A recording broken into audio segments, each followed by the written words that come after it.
Hello guys, welcome back to cricket with Nanjan. இன்றைக்கி இந்த வீடியோவில் நம்ம என்ன பார்க்க போகிறோம்னு பார்த்தீங்கன்னா, இந்தியா vs அயர்லாண்டு இன்றைக்கி நடக்க போகுது.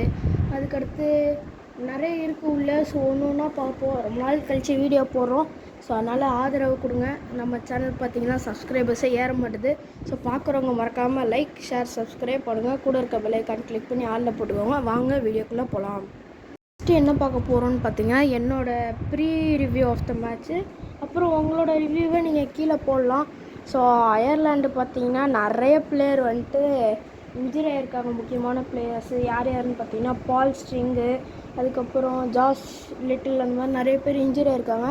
ஸோ நிறைய அன்னோன் பிளேயர்ஸ் தான் எடுத்துகிட்டு வராங்க.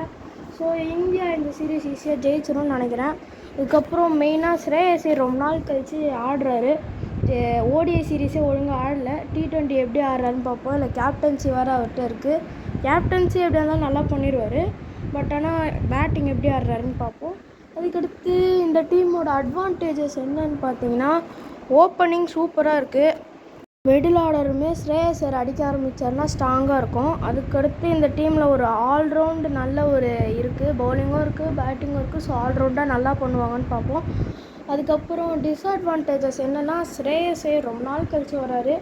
அதுவும் கேப்டன்சி ப்ரெஷர் வேறு அவருக்கு இருக்குது. அவர் அடித்தார்னா தான் கொஞ்சம் மிடில் ஆர்டரே அடிக்கிற மாதிரி இருக்குது. ஏன்னா டாப் ஆர்டர் நல்ல பவர் பேக்டாக இருக்குது. அதுக்கடுத்து பார்த்திங்கன்னா, கீழே சிவம் டூபே அவர் இப்போ ஃபார்ம்லேயே இல்லை. நல்லா என்ன பண்ணுறாருன்னு பார்ப்போம். அதுக்கடுத்து அவ்வளோதான். இந்த சீரீஸ் எனக்கு தெரிஞ்சு இந்தியாவுக்கு ரொம்ப ஈஸியாக முடிஞ்சிடும்னு நினைக்கிறேன். அதுக்கடுத்து இந்தியா vs இங்கிலாந்து வேறு நடக்குது. அதை பற்றி பேசலாமோனாலும் கீழே கமெண்டில் சொல்லுங்கள். அதுக்கடுத்து நம்ம என்ன பார்க்க போகிறோம்னு பார்த்தீங்கன்னா, விராட் கோலி போயிட்டு ஃபிட்னஸ் டெஸ்ட் எடுத்தார். எதுக்குன்னு பார்த்தீங்கன்னா, போன சீரீஸ் ஓடிஐ சீரீஸில் இன்ஜுரினால வந்துட்டு ரூல்ட் அவுட் ஆனார்ல. ஸோ அதனால் வந்துட்டு போயிட்டு ஃபிட்னஸ் டெஸ்ட் எடுத்திருக்காரு. ஸோ அந்த நேரத்தில் பார்த்தீங்கன்னா அதோட ரிசல்ட் இப்போ வெளியே வந்திருக்கு. நம்ம விராட் கோலி பார்த்தீங்கன்னா பாஸ் ஆகிட்டார். ஸோ அடுத்த இங்கிலாண்டோட ஓடிஐ சீரீஸ் இருக்குதுன்னு நினைக்கிறேன். ஸோ அதில் பார்த்தீங்கன்னா விராட் கோலி கன்ஃபார்மாக ஆடுவார். ஸோ இது பார்த்தீங்கன்னா விராட் கோலி ஃபேன்ஸுக்கெல்லாம் ஒரு பண்டிகை. ஏன்னா ரொம்ப நாள் ஆச்சு விராட் கோலி ஆடி பார்த்தே. ஐபிஎல் ஆடினார். அடுத்து இன்னும் ஆடவே இல்லை எதுலேயும். ஸோ நல்லா ஆடுவார், ஒரு செஞ்சுரி அடிப்பாருன்னு நம்புவோம். ஸோ விராட் கோலி வர்றதோட உங்கள் ஒப்பீனியன் என்னன்றதை நீங்கள் கமெண்ட்டில் சொல்லுங்கள்.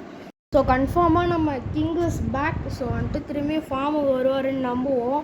அதுக்கடுத்து நம்ம என்ன பார்க்க போகிறோன்னு பார்த்தீங்கன்னா, அயர்லாண்டு T20 சீரீஸில் பார்த்தீங்கன்னா நம்ம நிதிஷ்குமார் ரெட்டி ரூல்ட் அவுட் ஆகிட்டார். ஏன்னு பார்த்தீங்கன்னா, ஓடிஐ சீரீஸ்லேயே வந்துட்டு இன்ஜுரியாக இருக்கும் பவுலிங் போடும்போது. ஸோ அதனால் ரூல்ட் அவுட் ஆகிட்டார். அவருக்கு பதிலாக யார் வந்திருக்காருன்னு பார்த்தீங்கன்னா, இந்தியா ஏல சூப்பராக அண்ணன் சூர்யான்ஸ் ஹெச்டே, தப்பாக சொன்னா மன்னிச்சிக்கோங்க. ஸோ அவர் தான் வந்துட்டு ஆட போகிறாரு அவருக்கு பதிலாக.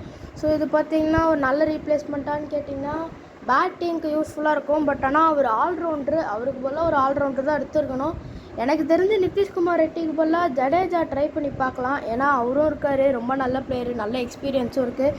ஸோ எப்படி பண்ணுறாங்கன்னு பார்ப்போம். ஸோ அவ்வளோதான் இந்த வீடியோ. இந்த வீடியோ பிடிச்சிருந்தா லைக் பண்ணுங்கள், ஷேர் பண்ணுங்கள், சப்ஸ்கிரைப் பண்ணுங்கள். கூட இருக்க பெல் ஐக்கான் கிளிக் பண்ணி ஆளில் போட்டுக்கோங்க. So bye from Niranjan with cricket. Bye guys, bye.